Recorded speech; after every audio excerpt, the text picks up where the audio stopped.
Assalamu alaikum wa rahmatullahi ta'ala barakatuhu. Jama'a barkamu da wannan lokaci. Kamar yadda aka saba yau insha Allah mu nuna muku yace za a yi ku canza background a cikin wayoyinku.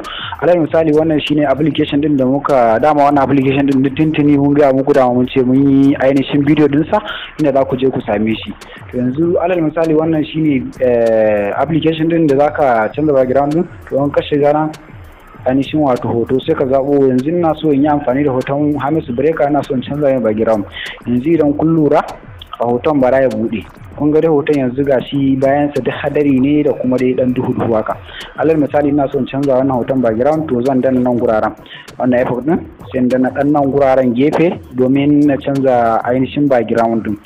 Yanzu gashi nan na danna yana searching, bayan ya gama ko idan wannan ma bai mun ba yayi muku ba za ku iya canzawa.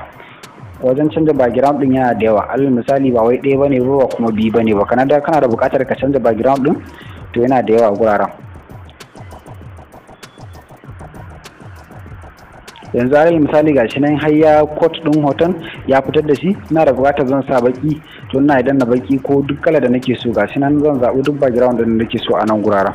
Alal misali yanzu wannan bai mun ba, ina da buƙatar in sa wani kala da nake da buƙata, ina iya fita nan guraren sai na shiga ainihin nan guraren wato background gashi nan.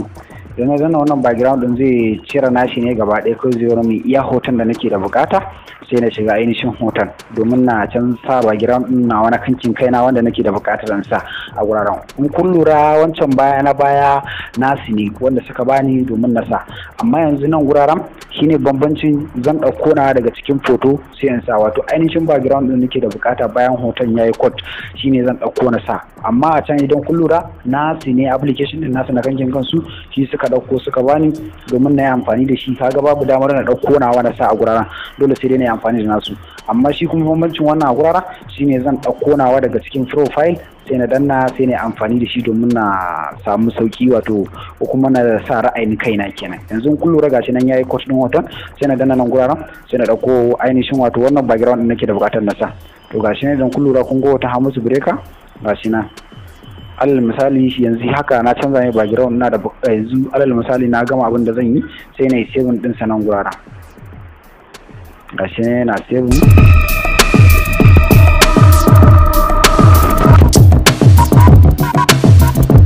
Idan kun lura gashi nan saving din ba wai wahala bane ba, a kafin aje gurin saving din ne yake ta wannan dan loading da yake dan yi.